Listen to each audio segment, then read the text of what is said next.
the incredible, the fantastic. Ladies and gentlemen, come one and come all to a film you've never seen before. But remember, folks, no refunds. Hello and welcome to No Refunds, the podcast where we watch bad movies so you don't have to, a Cold North production. I'm your host, Ben Reynolds, and this week we watched Justin Lin's 2006 film, The Fast and the Furious, Tokyo Drift. Joining me this time, we have the tenacious Tim Miller. Why, hello there. And Patrick, the Law Morris. Welcome, welcome, welcome. Check out everything we have going on over at coldnorthpro.com, and if you like what you hear, leave us a rating and review wherever you found our podcast. And now, The Fast and the Furious, Tokyo Drift.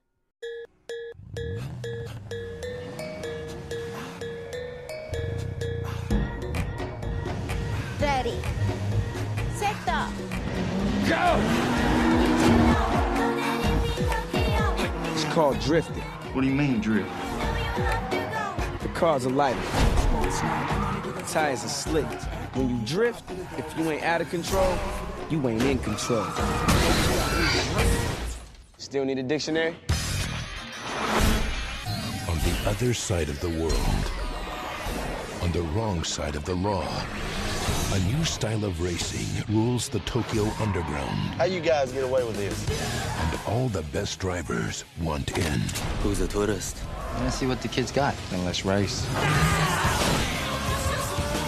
But when you live on the edge, anything can happen. You came to the wrong place. Now, in a place where life moves this fast, That's a lot of money. Hey, you're moving up in the world. You gotta elevate your company. the bigger the risk, the greater the rush. Stay away from them. All my life, people have told me I don't fit in. Maybe I've just been in the wrong place.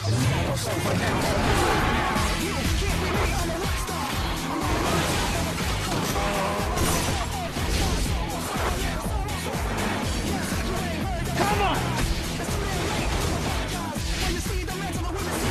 Hey, look, what's up? Woo! Almost over now. Life's simple. Make choices. Don't look back.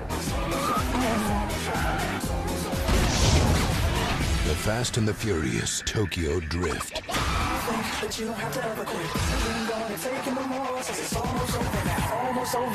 So we're going to go ahead and change things up a little bit for the Google plot synopsis this week, moving forward.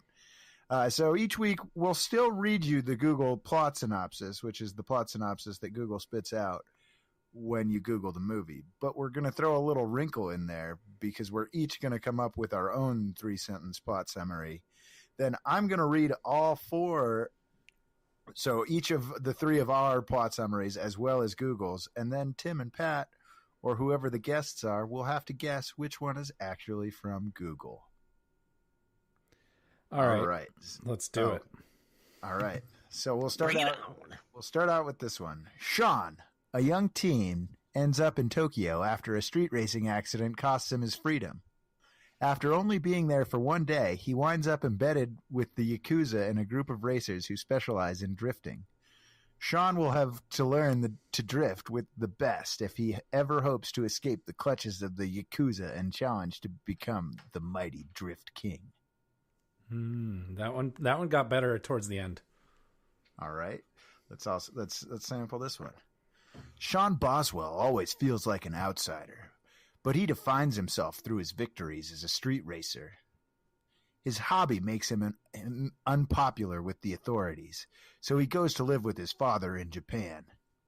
Once there, and even more alienated, he learns about an exciting but dangerous new style of the sport. The stakes are high when Sean takes on the local champion and falls for the man's girlfriend. All right. Then we've got Sean Boswell, a teenaged gearhead, can't stay out of trouble in America, so he's shipped to live with his father in Tokyo. Sean is quick to make friends and enemies in the Tokyo racing scene.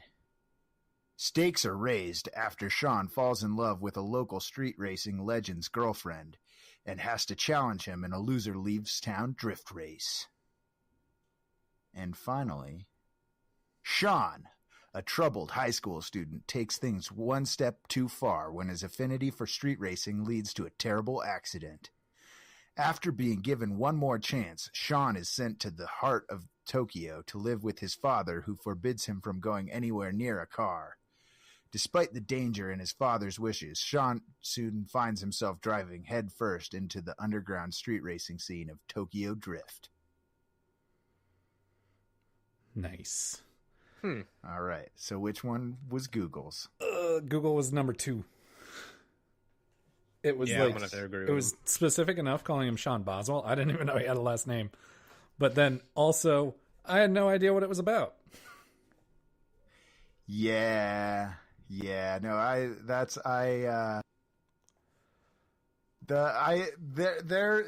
they were tricky. Mine was actually really fucking close to being like the same fucking thing. Tim, but wait, before Tim, which one did you think was Google? Number 2, of course. Yeah, he said that already, Pat. You okay. May have not heard him. But yeah. So mine was the third one, the teenage gearhead. I was like really actually pretty fucking close because like basically the last sentences are almost the same. They just say it differently. All right. So without okay, so which one do we think was the best?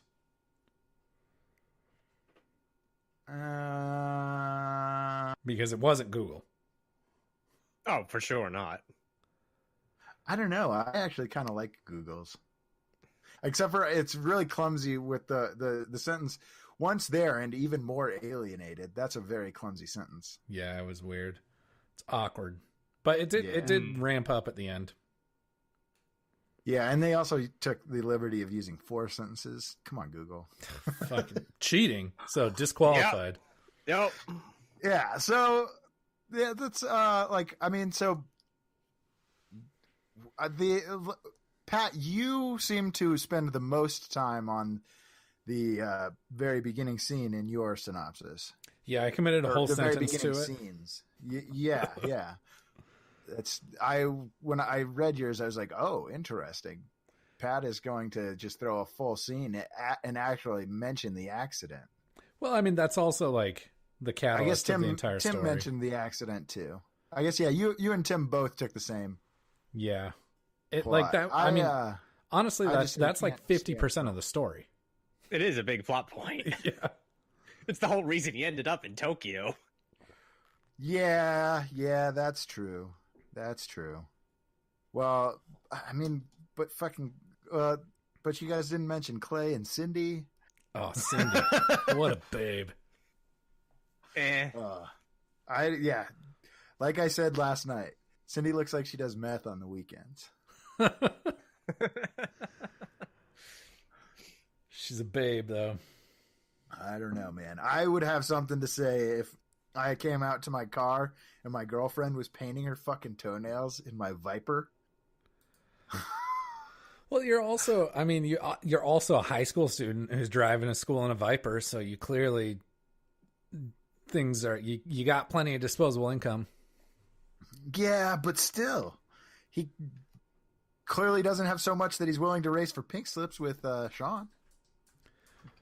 Well, yeah. I think he's probably a little bit afraid. Well, and rightfully so. Cindy, well, so I've got a couple. I feel like Clay must have been a pretty shitty boyfriend, because then Cindy, like, if Cindy's like that willing to just like give herself up like that. Also, fucked up that Cindy thinks of herself as just an object that could be won. She clearly needs to work on her self-worth. Like, but Cindy, okay, you are a very valid person in yourself, and like you are not an object. Counterpoint to that, though, I don't think she actually like thought of herself that way. I think that she was just so convinced that Clay was like, this was going to be a piece of cake for Clay, that the moment it was like, okay, there is some sort of contest here that like maybe Sean will win, then she was like very visibly disgusted by Sean and clearly didn't want to do that. I thought you loved me. Yeah, that was kind of weird. It's like, bitch, you just offered yourself up for a prize in a race, and you're gonna say that? Yeah, that was okay. So she kind of ruined my own point right there. I was trying to defend her, but sorry, Cindy. Yeah, no, I literally wrote the note before I wrote down that line. I wrote, Cindy is a crazy bitch. She deserves to end up alone. But then my next note is, Clay is crazy too. Maybe they deserve each other. Because when Clay just starts losing and gets so pissed and he just starts ramming the Viper into the fucking car. Like this is a very abusive relationship. Yeah. Definitely. I feel like there's a lot to unpack here. And they are lucky they lived. Like, I mean, that thing slammed into a concrete fucking pipe and almost got cut in half. Yeah. And like, I don't know. She's like, she's lucky she's so hot. And then both, like, they're in the police station and everyone's just fine. Well, and then the cop was like, you see Ken and Barbie out there? They're going to get off just fine. Yeah. Really? You're not going to be able to put charges on those kids? Like, they pretty clearly just, like, cut the fucking chain on a fucking fence and went into a construction zone and then trespassed all over the place and wrecked a fucking Viper. Well, and he does say, like, they've got the right connections. And so yeah. I guess I can let them get away with that. But what I can't let them get away with is how much of a babe she is. No, you know what? No, you're wrong. Are you was serious? An idiot. Yes, he was an absolute idiot to try and win that race at that point when he started smashing up the Viper. I cringed at how far that car got destroyed. Mm-hmm. Such a beautiful vehicle, and it's worth way more than she was. Jesus, Tim took that in a dark direction. Yeah, I was like, wait. Tim's changed his argument entirely in the middle of it, and then I was like, "Oh, I see where he went." Worth way more than her, a human being. That's funny. That's funny. Oh yeah, so I guess definitely that's for sure the truth. Fucking Clay and Cindy were they were a pair. They were match made in heaven. Yeah, exactly. If by heaven you mean hell, then sure. So Sean gets to Tokyo. Honestly, I was thinking about that, and I was like, man, it kind of seems like they're hooking him up. It's like, oh yeah, you get to just move to Tokyo. Like, I would be actually kind of stoked on that, honestly, if I was like a high school kid. It's like he's a loner. It's not like he had any friends who he was moving away from. So why is he so bummed out on having to go to Tokyo? It's like, so culturally, you see his okay. So culturally, I think he's Bama boy. He's from exactly he's Southern, like Bama boy, and that really thick accent. I think he's probably not as stoked on Japan as you or I would be. Yeah, but he did put on that accent a bit thick, didn't he? Oh, God, it was so bad. I'm pretty sure that's actually because have you seen that? What's that movie where that actor, the guy who plays Sean, is a kid and he still has that fucking same thick ass accent? Oh, really? Yeah. Lucas Black. Yeah, he's in some movie where he plays a kid and he has the same thick ass accent. He's been in movies. He was in The War. He's the fucking kid in Sling Blade, and he has that fucking thick ass accent. That's the movie I was thinking of. Some folks call it a Kaiser knife. I call it a Sling Blade. Mm-hmm. Give me some of them French fried taters. Mm-hmm. Yeah, so I mean, I'm pretty sure that he's Southern as fuck, and so he just is literally from Alabama. Yeah, I guess. Some other hilarious details that Sean's dad was banging a hooker when Sean showed up. Yeah, that was She was very good looking funny. though, so worth. Also another hilarious part. Sean picks up a box of Kleenex in Twinkie's hulked out VW Touran, and Twinkie's response is, "For when you blow your load." I laughed at that. That was good. Yeah, that was such a terrible car, though. Oh, come on. It had the Hulk all over it. Yeah, dude, it was a VW Touran. It's the VW van that wasn't available in America ever. And the scene where they introduced that, though, was very funny. Well, especially because of how stoked on it he is, and then like it goes to Sean, and Sean's kind of just like, yeah. Cool. Oh yeah, it's cool, man. It's cool. Yeah, that was definitely pretty hilarious. And then that was also where you get the iconic song Tokyo Drift by the Teriyaki Boys. Oh, that's true. This is I guess no, I'll leave that for burning questions. So what about cars? Like which of the cars do you guys think was the coolest? Definitely Hans, in my opinion. Hans RX-7. Yeah, that was pretty cool. Yeah, that's it. So apparently that car won like a Japanese show in 2005, and it was made by Veilside, who, as you can see, it's branded hardcore for Veilside. And then I guess apparently the film bought the car from Veilside, I guess, because Veilside's a big aftermarket producer in Japan. And then they painted it orange. I guess the top used to be red, and they painted it orange for the movie and then used it. That was the history on that car I found. But that's a fucking sweet car, as is absolutely Neela's RX-8 is also fucking awesome. Yeah. Are either of them as cool as the Mustang, though? That's a good point. Like, the Mustang is just such a, like, it's... I kind of think so, but I'm more into tuners for sure than I am into American Muscle. I mean, I think that, like, I'm not nearly as into cars as I used to be, and I was never, like, supremely into cars the way some people do, like, get about it. But there's something, like, classic about American Muscle, like, the way it looks, the way it feels, the way it, like, just the representation and the tone of it. And I don't know, if I were to pick any of them as, like, a daily driver, I would probably end up with the Mustang. Well, that's just silly. I feel like a Mustang wouldn't be a great daily driver. I feel like the RX-7 or the RX-8 would be far more. But an RX-7 that sits 2 inches off the ground would be. Oh yeah, dude, that'd be sick. Man, it's tuned for drifting. You can swerve around all the potholes. Who cares? Yeah, drifting around a pothole. Exactly. Just don't go to Detroit. Exactly. Yep. Exactly. So do you guys think Morimoto died when he crashed that car head on into that, or when he crashed the 350Z head on into that other car? I don't know. And I was wondering because they just like flew right by like it was nothing. And I was just like, oh, so yeah, there goes Morimoto. They just don't give a fuck about him. Well, clear as we'll get further. And when we get to burning questions, Morimoto was not the only person they did that with. Yeah.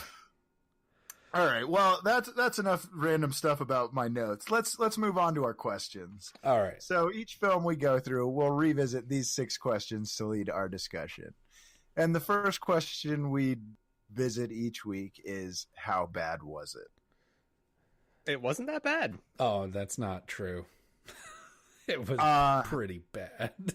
So I've got easily the worst of the 8 film franchise, soon to be 9. But still incredibly fun to watch. Yeah, I'm with Ben on this one. I had a ton of fun rewatching this. I can watch it. I would not choose to rewatch it. In fact, this was the second time I've seen it. The first time was,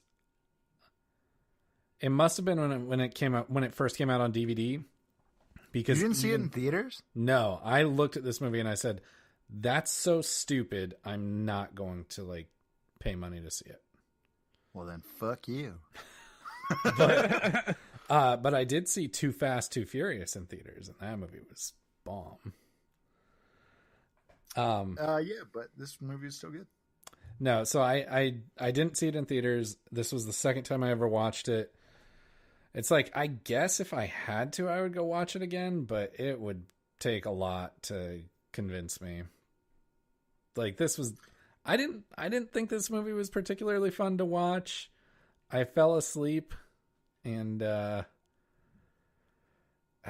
woke up and I was on the like main iTunes menu again, and I was like, oh, did I sleep through the whole thing? And Jillian was like, no, I turned it off. It was terrible, and you were sleeping. So Wow. Then you had to turn it back on and finish it? Yeah, I finished it, and it was woof. I definitely disagree about that. So for what made it bad, I said that it's really, like, I mean, the single biggest problem that this movie has is the acting. And Lucas Black is not a good actor. Bow Wow, a.k.a. Shad Moss, is not a good actor. Actually, Ryan Goodman, he's Lil Bow Wow?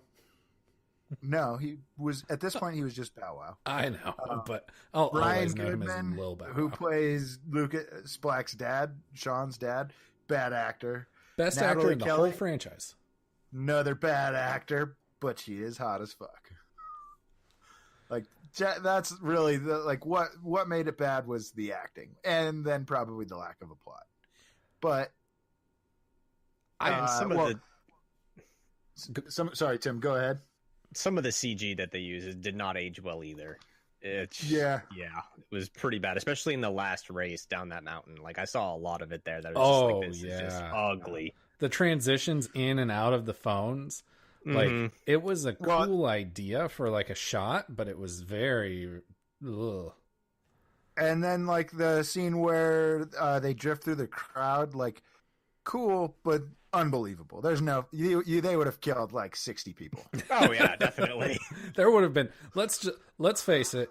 This movie would have had one of the highest death counts of all the movies we've watched. Yeah. Well, the other been up there. The other thing I thought about is, like, this is the only Fast franchise movie where the climax is a race. And I'm really glad that they didn't do it before and that they didn't try it again.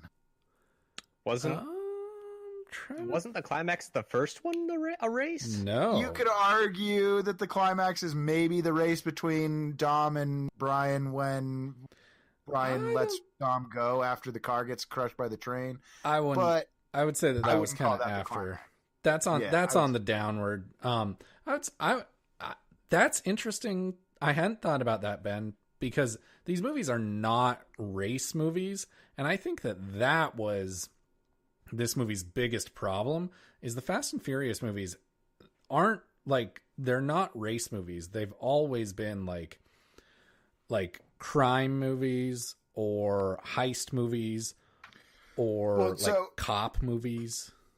In an interview, one of the primary producers, I'm blanking on which producer it was, but they basically said that the initial plan with the Fast and the Furious was to, well, they got the name from Roger Corman, good friend of the pod, who also gave the name Death Race, wrote Death Race, and created the original Death Race. Much love. And so Corman, the original Fast and the Furious was one of Corman's movies that was just like a B movie and had absolutely nothing to do with any of the Fast and the Furious movies that we have seen now. So then they buy the name from him after they like had some terrible name for the first movie that was like Drift War or Race Wars or something like that, which honestly just sounds like it would be a movie about like America in 2019, but Race War, which is actually that's the name of the race that they go to in the desert where Jesse loses the car. It's called Race Wars. But so they initially planned on making that. They wanted to make a series that was about car culture that they could then turn into a heist series that would be along the lines of The Italian Job or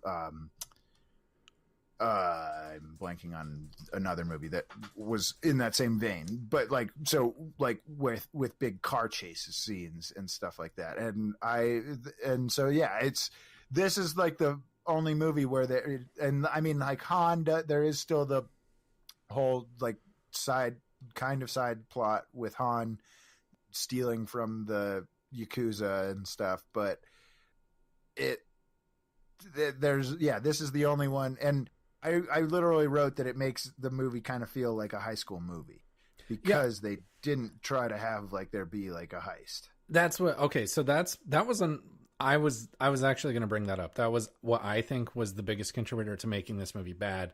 It was very clearly like they were going for the high school demographic. They had abandoned the idea of making a movie for adults, and they said like, because the Fast and the Furious is stupid and whatever, but it's like it's still like it can be a fun movie for adults to go see. It can be a fun blockbuster, but like they had very clearly abandoned to the idea of we're going to make something that like adults can go have silly, stupid fun, and we're just going to make it so cheesy that the only people that won't see past it are like 17 and under or like 18 and under. And so they really targeted high school kids by making it about high school kids. And that made this movie feel dumb. Well, I would argue with that a little bit, but we'll get there when we get to forgettable bullshit we found on Wikipedia. All right. Yeah. So, like, we've talked about what made it bad. It's the high school movie aspects of it, the fucking bad acting, and the high school moviness is that's where the plot, and yeah. So let's move on to which character was the worst. Pat, do you want to start us off? Hot take. Han. Ooh, hard disagree. No, hear me out. Disagree too. Han is splintering off from the Yakuza, and Han's not actually in the Yakuza. But he's affiliated with the Yakuza. Off. He's affiliated with a major organized crime gang. Well, he's affiliated with someone who's affiliated. Yeah, okay. But Han is essentially illegal street racing, right? It's illegal street racing, and Han is running basically a crime house where we don't know what Han's doing. Where he sponsors racers and they go and race on his behalf, and he's recruiting directly from a high school, and like he's tapped into this high school. I would also argue that it's not necessarily illegal because they're racing in parking garages. They're not street racing; they're parking garage racing. I'm not sure. I think that's stretching, but Han is like tapping into this high school, and where this occurred to me was when he's like Wooderson. What? He's like Wooderson. Who's Wooderson? Best thing about high school. Oh, yeah. Okay, yeah. I haven't seen that movie in a while. I get older, they stay the same age. Totally like Wooderson. And so when it occurred to me, high school girls. When this occurred to me, that's more like DK. Was when Sean shows up, and it's like late at night, and Han is just like, Twink, find this man a bunk. And it's like, what, you got fucking bunks like in here? Are you like, you're just running like a safe house for teenage criminals, and you're recruiting from the local high school? Like that's models. That's fucking, it's weird. It's like, no, it's fucking awesome. You can't tell me that you would not like Han if that. So if I were in high school and I were given this opportunity, of course I would say yes. But like, that's what you would not want to hang out with Han right now. I mean, I do, but that doesn't make him a good person. What? That's you would want to hang out with the person who you think was the worst character? I think he was a bad guy. And I think he was given a pass and seen as a good guy. That's foolish. That's foolish. Han is the shit. I think that the worst character was easily Sean's dad, because he's an absentee dad who then, when his kid shows up, he fucking can't be bothered to show up at the airport to pick up his kid. Well, because there was a time difference. But he was fucking a hooker when his kid shows up. A hot hooker. He can't keep track of his kid once his kid moves to Tokyo with him. And then on top of that, he was a terrible actor who overacted a shitload. Okay. Going off of what you said about can't be bothered to pick up his kid at the airport. They kind of explain that away where he's like, yeah, we're like a day behind you. And it's no, that's him being stupid because his mom said he leaves on the 7th.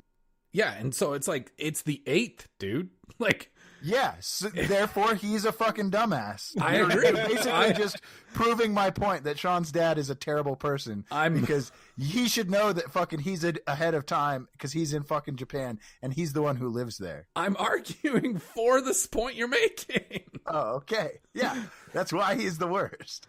No, Han is still the worst. Recruiting high school kids into your private little gang for your own self benefit. That's fucked up. Yeah, you'd be the guy who gets in the back of Han's car and was like, "Hey, you got a joint?" You'd be like, "No," and Han would be like, "Be a lot cooler if you did."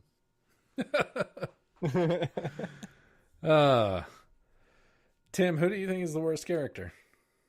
I'm going to go on a completely different route of both of you, and I'm going to have to say Neela was the worst character in this movie. Oh, I kind of have to agree. As hot as she is, that is undeniable, her entire character was, like, it was worthless to me. She was there as the girlfriend to, I can't even remember his name. Sean. DK, the Drift King. Takashi! And yes. And she's the whole like romantic aspect, which this movie really didn't need. Can we just call her what she was and say eye candy? Pretty much. Yeah. That's all she was there for. Okay, because how shitty, I'm sorry to interrupt, Tim, but how shitty is Sean's dad that, like, your son and his girlfriend and his new girlfriend are at your house, and they've clearly just gone through something traumatic, and this guy a kid shows up and starts pointing a gun at your kid, and you've got the drop on him, you've got a gun on him, and you say don't go any further, blah blah blah. I wouldn't do that if I were you. I wouldn't do that if I were you. And you're like, you're there, you've got a gun on him, you're good. And then she's like, I'll go with you. And as Sean's dad, you're like, yeah, okay. Like, no, you say, no, you kids are going in the house. But he doesn't know who she is. I don't know. I'm not buying but, it. No, actually, yeah, you're right. He was a terrible character. Oh, Ben was immediately a very terrible person. For a second, Ben was about to defend Sean's dad. Yeah, so I definitely don't think it was Han. I do see what Tim's saying, but I can't call Eye Candy the worst character because I'm stuck looking at Twink if she's not in the movie. I mean, there are thousands of other hot Asian girls in the movie to look at. But she's not Asian. She is half Argentinian, half Peruvian or something like that. Well, what about Cindy? Yeah, half Peruvian and half Argentine, but then her parents moved to Australia when she was a young lass. Like, that's fine for, like, plot point wise, but, like... No, that's that's actually the actress. Oh, really? Points, I think they try to claim that she's Australian and that They did. Yeah, yeah. And then her mom died when she was like 10 or something. She moved in with DK's grandma. Yeah. But yeah, like her story arc was just, it didn't exist. She didn't have one. At least Sean's dad came around and was like, okay, you know what? I'm kind of okay with the street racing. Here, take the Mustang, go soup it up, go do whatever. Do what you got to do. Okay, so I'm gonna get one of my burning questions out of the way here since Tim brought it up. He, in that scene where he gives him the Mustang, he like tosses him the keys, and it's like, this car doesn't have an engine. Like,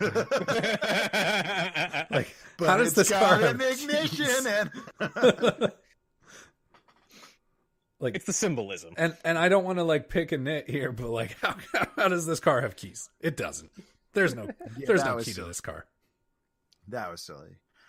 Well, so can we do we take a vote now between Han, Sean's dad, and Neela? I'm willing to break a tie here. All right. I am going Sean's dad, and Tim's going. Yeah, I have to stick with Neela. So, Pat? I'm giving it to Neela. That's terrible. Guy can't even keep track of his own kid. Neela is so fucking dumb. Like, oh yeah, let me go with this guy with the gun. Who cares? That excuses her stupidity. I mean, you broke a tie for. Just consider this my vengeance for Audrey not being the best character. Fair enough.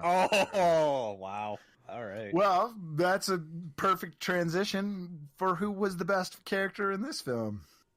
I said very easily Dominic Toretto. Speaks for himself. So we can just get that one out of the way. Okay. Let's go ahead and go with who was the second best character after Dominic Toretto. Whoa. Well, God, I don't know. I gotta go with Han. The dude knew what was up. He was like the entire reason that Sean was able to stay on his feet after like embarrassing himself in that first race. And like he was basically a mentor to Sean throughout the majority of the film. Was it? Sorry, go ahead. Was it DK's uncle? Though, could it have been? No. Because he was just like, "Yo, I want you guys. You're being shitheads. Just knock it off." You're not wrong. He was too minor. He was too minor of a character. You say after giving Dominic Toretto the best character award because he speaks for himself. So Tim, initially I agreed with you and wrote because he's effortlessly cool, and he just seems like a pretty awesome Robin Hood type. You know, steals from the rich, gives to the poor. He actually is really cool. He plays cool almost as good as Brad Pitt. Yeah, no, it's like I think it's a lot has to do with eating shit. Yeah, and he totally plays that up in Fast 5 too. But I changed today I was thinking about this a lot during the day today, and because of one specific scene, the best character is Twinkie. Explain yourself. Is the scene with the race, the first drift race, when Twinkie gets in the elevator with all those Asian girls. It's right at the camera and winks. Oh, I did not notice that. But that is clever. Like that's He's the only character in the entire movie who acknowledges the absurdity of what is going on. Therefore, he is the best character. Okay. I don't know who the best character is, but that makes it pretty obvious. That's a really good fourth wall break, and I didn't even see it. I might go back and just see that part. That's really, really smart. I'm with you, Ben. And also, Tim, you're arguing that the worst character is the best character. So, you know. Yeah, and we just proved that you... No, I was breaking the tie for the second worst. We all know that Han is the worst. Welcome to Patrick's Fantasyland. Yeah, I think we are in Patrick's Fantasyland now. So, Patrick, it sounds like you're breaking the tie in this one for the best character being Twink. Yeah, that's just so cool that I actually am going to go back and rewatch that. And also, like, how stoked he is on his Turan. Yeah, that's pretty funny. And wasn't this like the height of Pimp My Ride? And God, those cars were like, yo, we got you 12 TVs in your trunk. It's like, why? It's practical. No, it's not. Because Shad Moss has it. Yeah, exactly. Like, who's that? Lil Bow Wow. Bow Wow! Lil Bow Wow. By the time this movie came out, he was just Bow Wow. And He'll then I always- think shortly after that, he dropped to just being Shad Moss. He'll 'Cause now always he does just go by Shad Moss. He'll always be Lil in my heart. I recently heard a hilarious thing on a podcast with Vince Carter and like somebody else, and they were talking about how apparently Bow Wow used to be in the fucking strip clubs when he was like 13. Why am I not surprised? Bow Wow, and I'm pretty sure his uncle's like Snoop Dogg, so obviously you're gonna let him into the strip club. Wow. Yeah. If his uncle is Snoop Dogg, then he's related to Sasha Banks. Oh, snap. Well, then he can't get with her. That's a shame because she's hot. That would be weird. All right, so let's move on to our next question, which is, was it so bad it was good? I don't yeah. think it was that bad. So I'm on the fence, like, but I think a lot of I think that a lot of nostalgia also shapes my opinion of this movie. Yeah. And so like nostalgia makes me think that it was just good, but maybe in reality it was so bad it was good. I don't know. I'm going to say, yeah, it was so bad it was good because like it was okay. I mean, no, it wasn't okay. It was like, it was completely absurd and it was a really bad movie and it totally knew it throughout the entire thing. And I think that's kind of how you get the win on this question is like when it's very obvious that the filmmakers are aware of what a terrible movie they're making. And Justin Lin is not a bad director.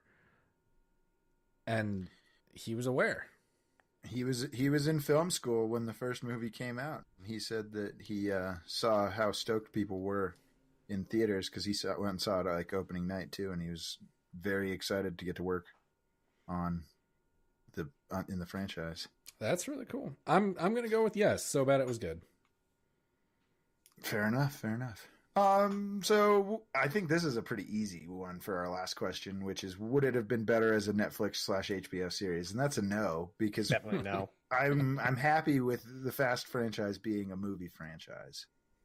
I wouldn't want it to be a Netflix or HBO series. Yeah, I don't need more of this stuff. Like this, as much as we have is enough. And honestly, they should have. I'd like to go spend like a maximum of 2 hours in this world every 2 years. Yeah, they should have never made any of them beyond Fast 5. They can keep going as long as they want. I'll go see Fast 80.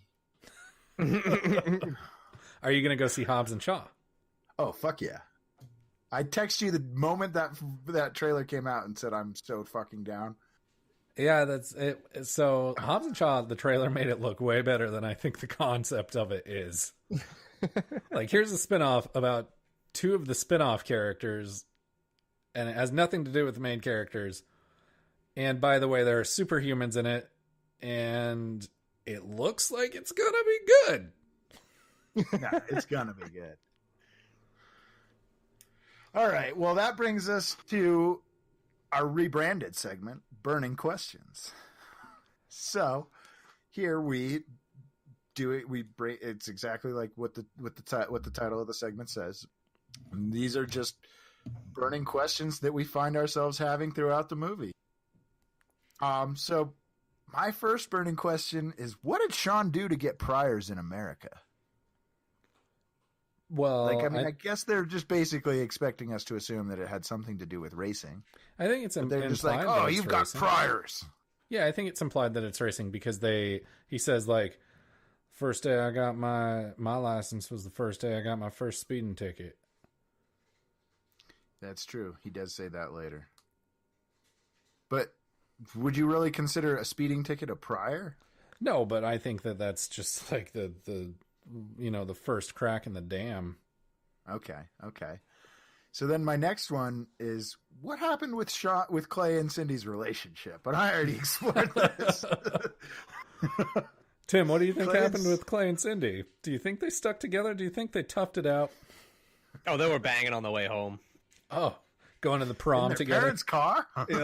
Yep, in their parents' car in the back. Oh God, their parents Just are very happy to- open-minded. Just happy to be alive. I kind of feel like Cindy's mom would have probably been like, I think it's it would be kind of like the mom. Mean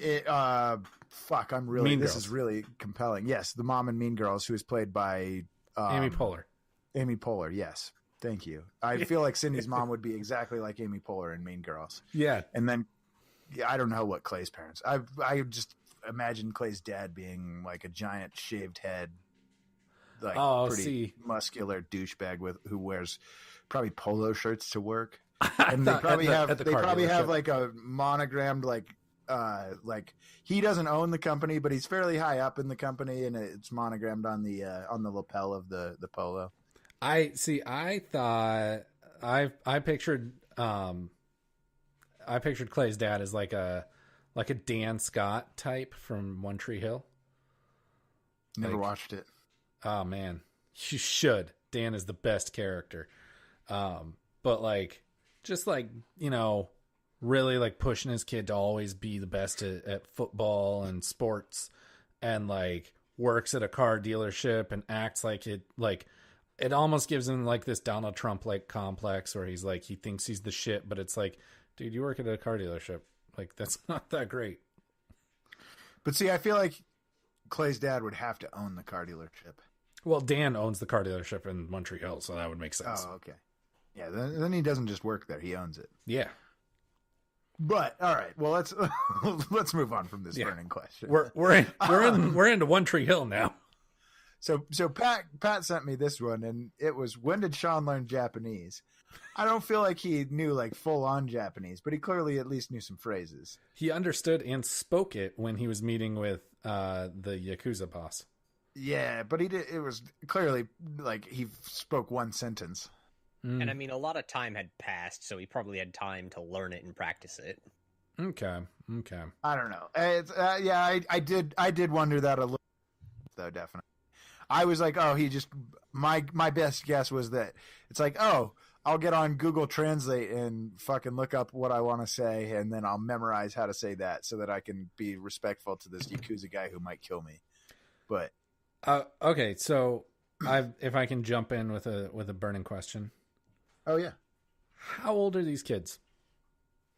Well, clearly underage, because Han says, hands off, ladies. He's underage. Yes. So that would imply that Sean is like 17. Yep. I looked it up. And so remember the scene where Sean and Neela are driving through the mountains and she's like, yeah, Day, I got my license, blah, blah, blah. After he tells her, or after he asks her why he's never seen her drift. Yeah. That's when you first see Bama Boy. I also actually had a note that neither of Sean's parents sounds like they're from Alabama. Yeah, that's true. But so they're driving through the mountains, and she's like, yeah, when I got my license, like the kids would just drift whatever they had. Times were different back then and whatnot. And it's like, I looked it up, and the legal driving age in Japan is 18. And it's like, these kids have had their licenses for like maybe a couple months. And it's like, times weren't fucking different back then. That was 2 months ago. But at the same time, it is very much a high schooler focused movie. And that's how high schoolers talk. High schoolers are like, yeah, back in the day when I was a freshman. And it's like, dude, it's the end of your sophomore year. Like, what are you?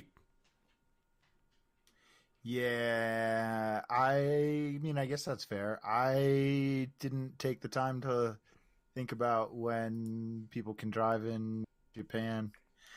But Sean wasn't supposed to be around cars anyways, and so maybe they were driving illegally. Well, she says very specifically, when I got my license. Oh, fair enough. And Well, that's when he responds like, day I got my license was day I got my first speeding ticket. Was that what was the age of driving in 2013? Oh, because that's when this movie takes place, isn't it? Yeah. I don't know. But in any case, yeah. All right. So my next question is, Han has cubbies for models to live in his garage? Yeah, that was cool as fuck. But also, like, that, like, this is clearly, and this is something that I actually thought was really cool about the movie, was Justin Lin is clearly very, like, interested in and, like, wanted to depict, at least somewhat realistically, the microcosm that is, like, Japanese, like, city living. Because, like, when Sean opens the curtain and sees the lady sitting, like, right there. yeah, exactly. Like, everything is just packed in like sardines, and those pods that the models are living in, like, there are hotels where you can, like, rent just a tiny little pod, and you know that you're just going to go sleep, and then you're going to get up and, like, leave. It's called a hostel. Yeah. That's basically what I lived in for 2.5 months in Europe. But were they that small? I mean, the beds were often very small. But was it like a tiny little pod like that? There were a couple. I mean, granted, you'd have shared space, but those people had shared space anyway. That's true. Yeah. Yeah. But I thought that was pretty cool, like the representation of the microcosm that is like Japanese city living, because they really didn't pull any punches with that. I just thought it was funny that they lived in the garage. Yeah, that was weird. It's car culture, man. So my next one was, that's true. But for models? Well, he's got to put them somewhere, and he already owns a garage, so, you know. Yeah, I guess. Did he own, like, the soccer thing too that they were hanging out at? I would assume so. So then my next one was, why does DK keep pointing the gun at Sean while he's walking to and getting into the car? Yeah, I noticed that, and I was like, "Oh, DK is really committed to this standoff." He literally walks backwards, gun still pointed, and literally does not put the gun down until he's like inside of the car. Thought that was really fucking weird. It's the intimidation factor. Or also maybe he's like that committed. Maybe he's like, because in a sense, like in a situation like that where you have a gun on someone and someone else, like their buddy has a gun on you. It's the mutually assured destruction of, like, if you shoot me, then I'll shoot them. And so, like, because the moment DK takes his gun off of Sean, then, like, Sean's dad just drops him. But I mean, I would not assume that he would not have shot. I would have been like, oh, weird. Like, I would be like, oh, yeah, this guy's dad clearly doesn't want to shoot me. I'm just going to leave. Because then he's going to have to explain the fact that he killed me. And we're in Japan, where I think they have more strict gun laws than we do in America. Yeah, and he's a U.S. citizen. He's in the military, though. He would have had, like, some kind of right to do so. Oh, that's true. Maybe. I don't know. I know someone who almost got kicked out of the army, out of the Navy for fucking around in bars in Japan. So kind of don't know that would have necessarily happened. Yeah, I know that guy. Yeah, just a weird thought. I thought it was awkward that he did that, because I was like, he would have probably assumed that the guy's not going to shoot him. At least I would have. I don't know. My next one is, who the fuck was capturing the footage that everybody's watching flip phones during the race on DK Mountain? Tim, do you want to answer this? I don't have an answer for this. Okay. I was under the assumption that it was basically all these kids were standing at each switchback with their camera phones out, and they were live streaming it. And, like, it just felt like picture you see where you see Twink literally like with the Yakuza guy, like the Yakuza guy's in the background in one of the shots with Twink. What? Explain the relevance of that. Well, so he's just chilling at one of the switchbacks too, but then we see them all run up to them at the end. Was Twink in the... So Twink wasn't always at the bottom of the mountain? No, what I'm quite like, did we ever see other people at other switchbacks? Yeah. Oh yeah. You see it in a couple different shots. Yeah, as it like zooms into one phone screen and then out and then into another phone screen. My problem with that is... I thought that was dumb. My problem with that is that it's 2006 when they made this. Yes, it's supposed to be in 2013, but they didn't know that when they were making it in 2006. Exactly, and cellular networks back then weren't like so great that you could switch feeds, like instantly. I actually made a note about that, and that was like I had a question about it, a similar question about the similar thing. So I wrote, flip phones are live streaming multiple feeds of the race, presumably over cellular before the invention of 3G. And that made me think, like, when did this movie take place? The answer is obviously 2013, but that wasn't planned until, what was it, like the end of Fast 6 or Fast and Furious 6? And no, that when Fast 6. So after Fast 5, they decided to have all of the events between Fast, essentially. Here we go with a timeline. Fuck, man. I think it's everything between Fast 1 and Fast 5 happens between Fast 2 and everything between. Sorry. No, okay. So I think the timeline goes the Fast and the Furious, Too Fast, Too Furious, Fast and Furious, Fast 5, Fast and Furious 6, Tokyo Drift. Because doesn't Han die in Fast 6? I think he dies. You're right. He dies in 7. He dies in 7. You're right. No. I think he dies at the end, like in the post-credit scene of 6. But he's in 6. And then is it the post-credit scene? Yeah, and then he goes to Tokyo. I guess I don't remember that. Because it's the first movie with what's his name? Jason Statham. Is 6? No. When the first movie with Jason Statham is okay. So it's 7. Okay, then that's like because Statham's first appearance is right when they put his brother in the hospital in 6. Yeah. Okay. So then Han dies in the post-credit scene of 6 because that's when Statham made his first appearance.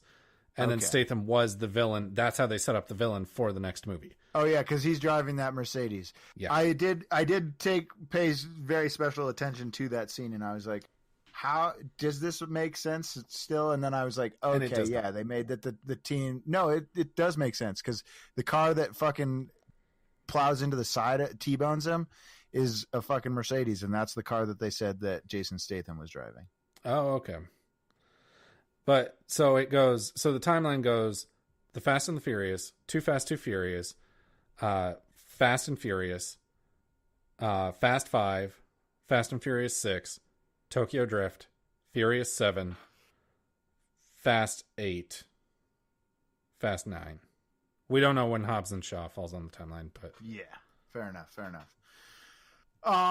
So yeah, that was interesting. My last burning question was, did DK survive the race? Yeah, they saw him. You can see him climbing out of the car. Why didn't anybody care that he got into a very serious accident? Like literally, everyone is cheering as he gets into a life-threatening crash. Well, Ben, I think that this comes down to a cultural difference. The Japanese don't take kindly to losers. Yeah, he lost. It's over. I guess I'll take your word on that since Jillian is Japanese. Yeah, I don't actually know that. I want to be real clear. That's a joke. But I had a few more. I would say Ben, yeah, that's a shitty. He just has shitty friends and a shitty family that don't care when he got into a really serious car accident. Everyone cheers as DK gets into life-threatening. These are not good people. Yeah, exactly. He So, lives, he'll be fine. oh, okay. I had some questions, but one of them that I think was the most important. Who won the Rocky 3 freeze frame ending? So the movie ends with Sean and Dom starting a race.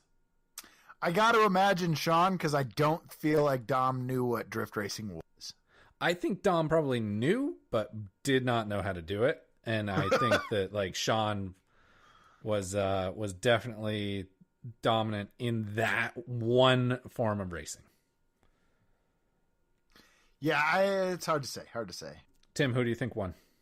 I've got to go with Sean. I don't think Dom would have been able to keep up, especially in a car that was a boat, essentially. Yeah, that's true. But that is definitely going to be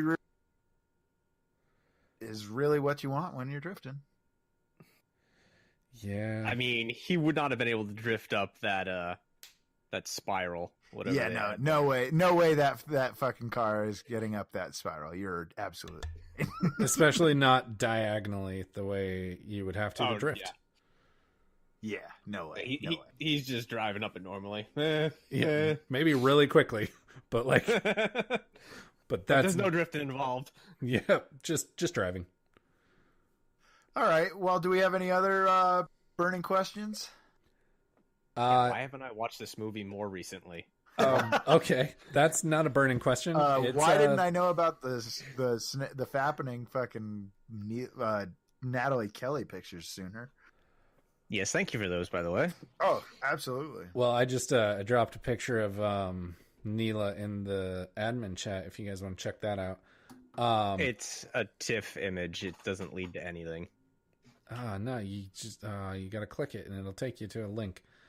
It doesn't take me to anything. All right, I'll get it taken care of after. But so where were Twinkie's parents? In the military, dog. But they were just like where?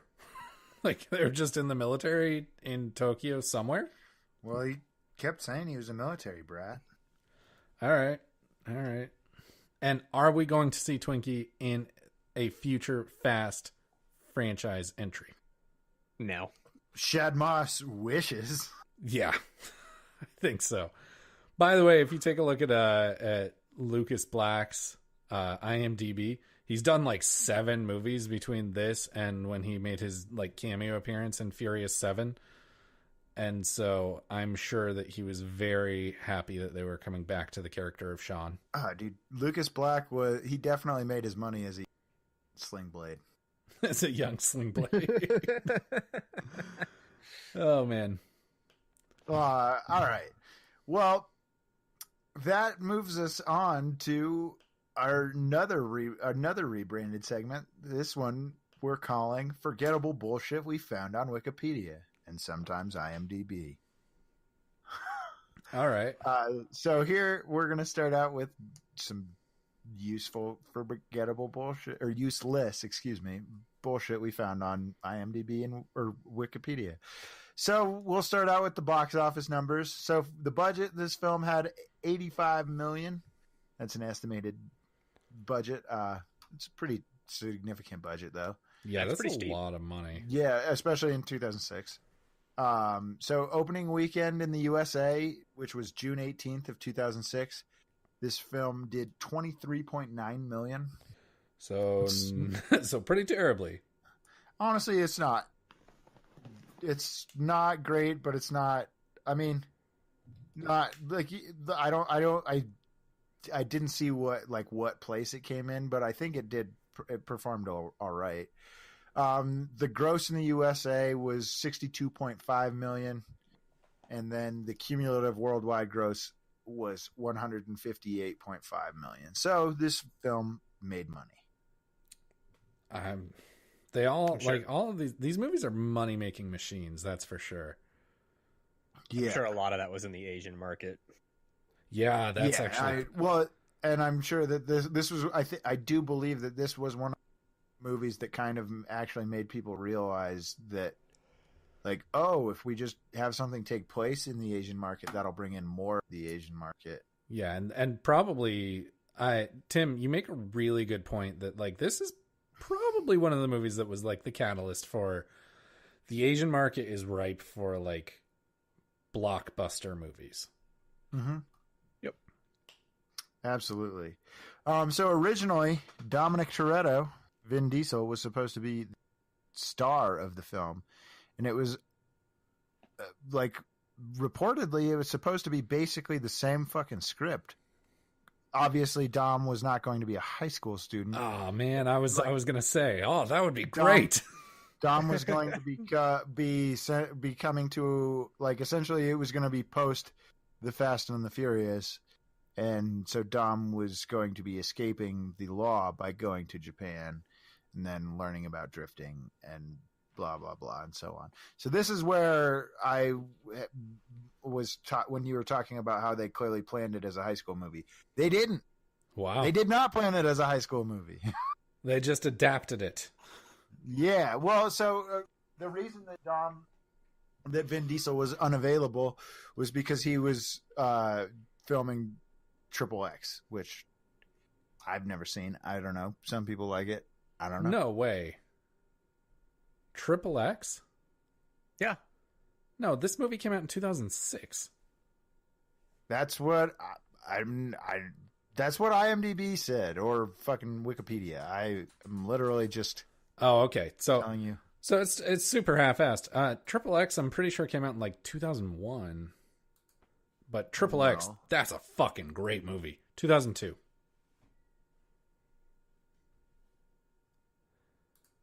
Yeah, it did come out in 2002. Maybe. Yeah. Well, maybe at this point. The second one was State of the Union, which was not actually him. It was Ice Cube. Ice Cube. So yeah, that sounds like a bunch of bullshit. Yeah, it sounds like that was wrong. I don't know. I'm just saying. I'm literally. You're reading the bullshit. Reading the forgettable bullshit we found on Wikipedia. I also read that after poor test screenings, Vin Diesel was approached to do the cameo at the end of the film. And rather than for an acting fee, he demanded the rights to the character of Riddick from Warner Brothers and from Pitch Black and the Chronicles of Riddick. And he was given that and went on to make another movie in that series, which was not very good. Yeah, Riddick was bad, but like I'm a big Riddick fan. I really like Riddick, and I think that that's such a cool story that like he's and it such helped a fan Randy Orton get his acting start. That's right. But he's such a like he's I like Vin Diesel a lot, and the fact that he's so committed to the character that he's like he really cares about the character to the point that he's like, yes, I will work for free if you will just give me this character that you think is dead so that I can continue to make stuff about him. And then it died again. Well, okay, yeah, but like there was terms this time. Yeah, it was on his terms. So there was honestly Riddick doesn't have a great track record. There was Pitch Black, which was awesome. That movie's great. Then there was Escape from Butcher Bay, which was amazing. That game is so good. Then there was The Chronicles of Riddick, which was a terrible movie. That movie is terrible. You are forgetting about the animated films. Dark Fury, actually. I wasn't forgetting about Dark Fury, which is awesome. And then there was Assault on Dark Athena, which was a really good movie, really good game. And then there was Riddick, which is a really bad movie. Yeah. So the next thing I found was that they converted the Lancer Evo 7. That was a Evo 7 that Sean drives, as well as 2 VW R32s to rear-wheel drive, because as anyone who knows, or as people who know anything about cars, a Lancer Evo is going to be all-wheel drive, and R32s are going to be front-wheel. And so, technically you can drift anything, but drift properly, you're supposed to have a rear-wheel drive front engine car. And so they had to convert both of those. They had to convert those 3 cars to be able to drift. Interesting. Yeah, I thought the Evo was kind of a weird choice when I first saw it, to be honest. Yeah, no, it's funny because like when in 2006, I didn't think about that at all when I first saw this movie, but that I didn't know very much about cars at that point in time. And now that I know quite a bit more about cars, I watched it and instantaneously I was like, wait, I don't think that Lancer Evo would drift very well. No. It's not supposed to. That Lancer Evo would have way more control than it has right now. Yeah, like it's going to be all-wheel drive. Next thing I found out was that Toyo apparently donated 4,000 tires for the filming of this movie. Holy shit. And my note was, apparently they only used like half of them, but my note about this was, this worked because I currently own 2 sets of Toyo tires for my fucking whip, so... Oh, you do? Apparently, I was convinced that Toyo is the shit. I own 2 sets of Michelins. Because you're a pussy. Yeah. You don't believe in buying Japanese tires. You buy French tires. Yeah. I don't even know what I have on my car right now. I think it's like 4 different brands of tires. Tim's like, I buy whatever I can find at the junkyard that doesn't look too bald. I put Japanese tires on a Japanese car. You sound just like Sean. So we've already talked about this quite a bit, but the film has been retconned to have taken place in 2013, despite the fact that there's not a single car in the film that is newer than a 2006. It would be difficult to put those in. It's Japan. They're behind the times. We'll just go with that. Yeah, but it would also be really hard to have cars that are almost 10 years old in that good of condition. Yeah. Yeah. No, I'm saying it would be hard to put them in considering the movie was made in 2006. Yeah. No, I know. It's just one of those things that's funny. So Channing Tatum auditioned to play the role of Sean Bromley, or whatever the fuck we said his last name was. Magic Mike? Boswell. Bromley is from last week.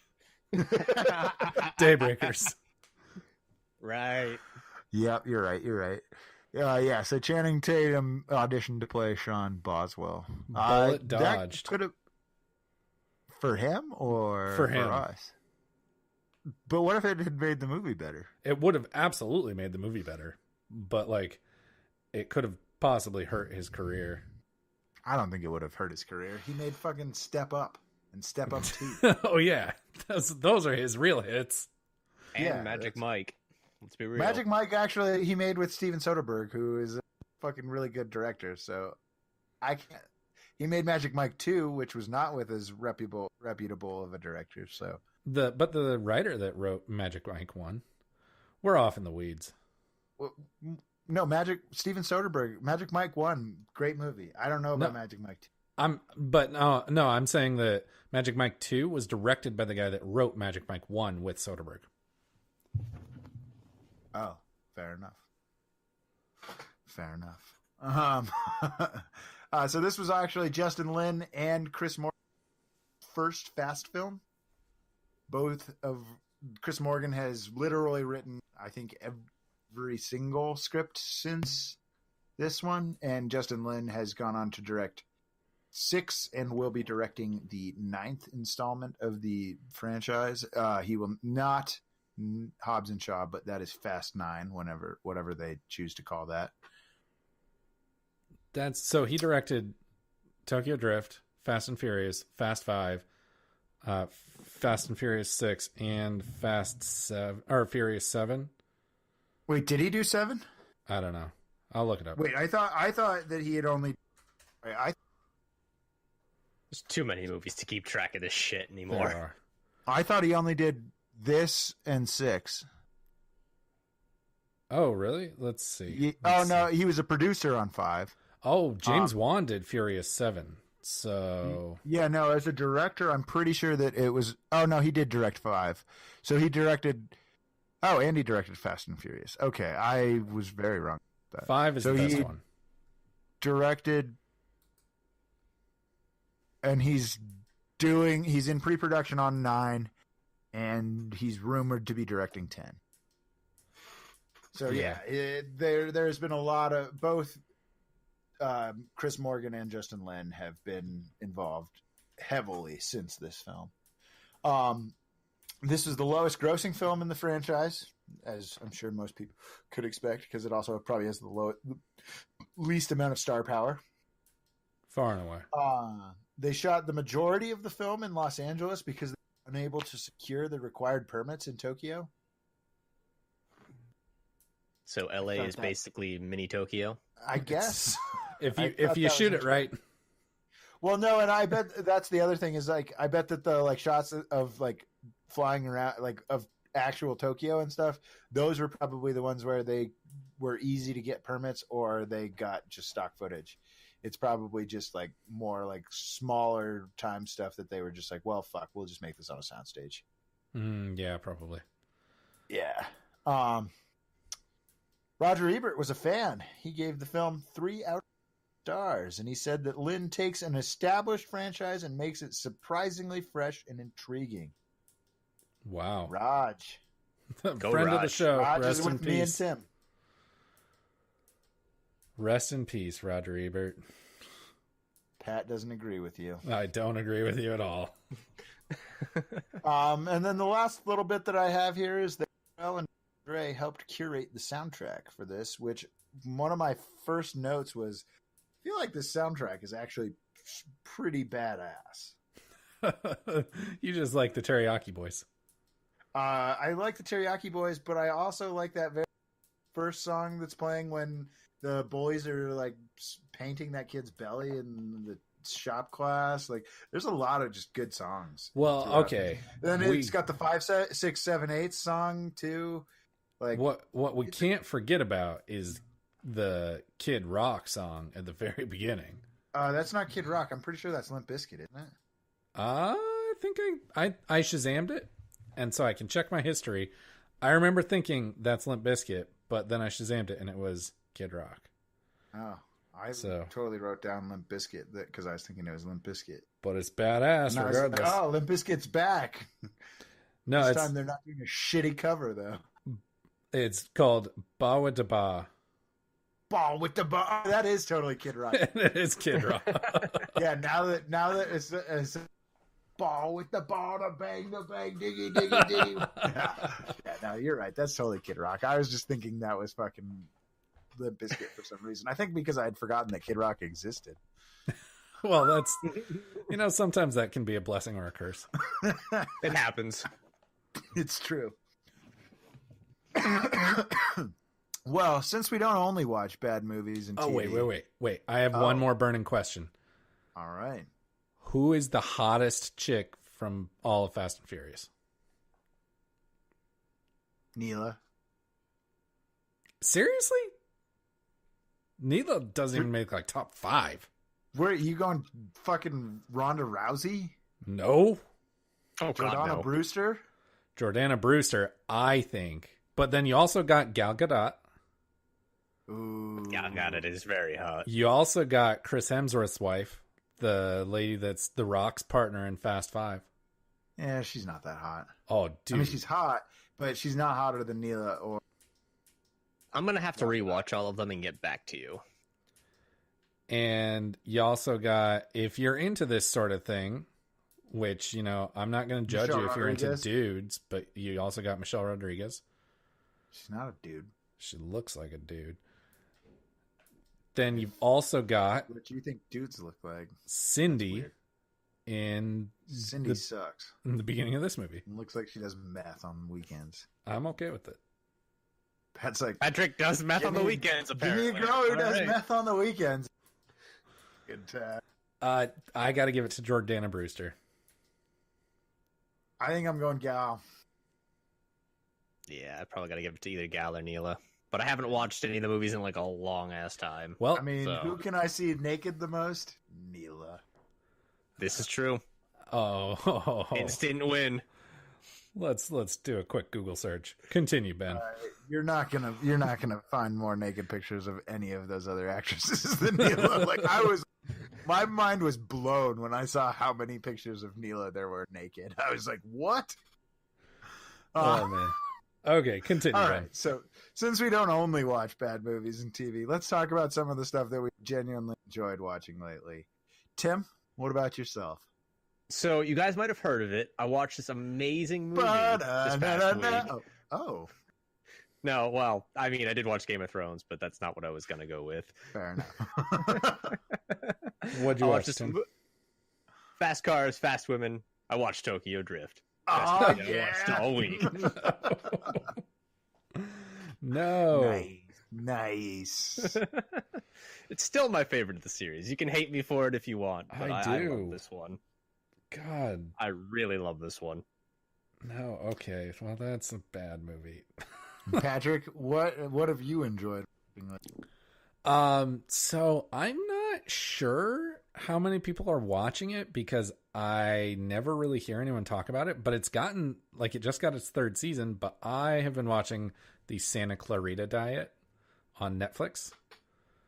And that is a really, really fun show. Like, it's great cast. Timothy Olyphant and Drew Barrymore are leading up the cast. It's just this completely absurd, like wacky, fun, like zombie comedy. And it's a really, really fun show. Billy was watching it last fall, and I know that he was a fan. I've never gotten very into it.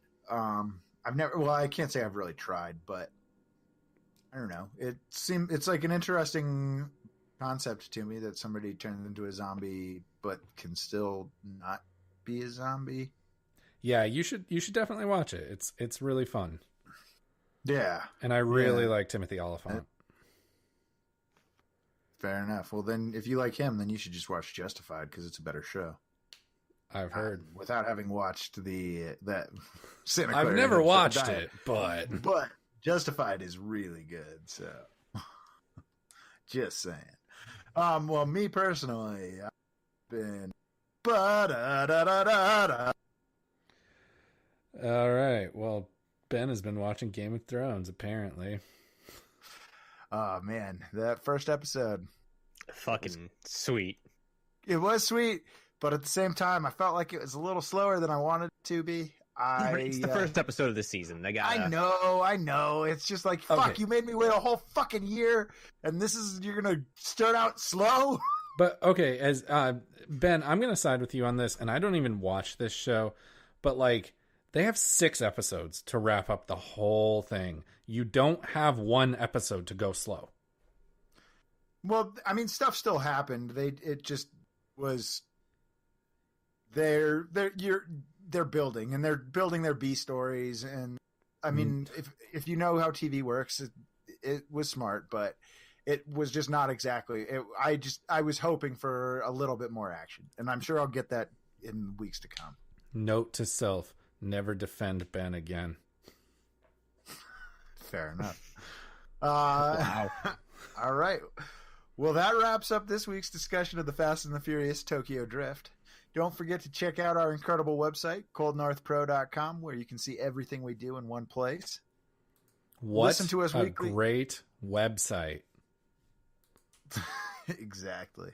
Listen to us weekly on our podcast about gaming, Hard Reset.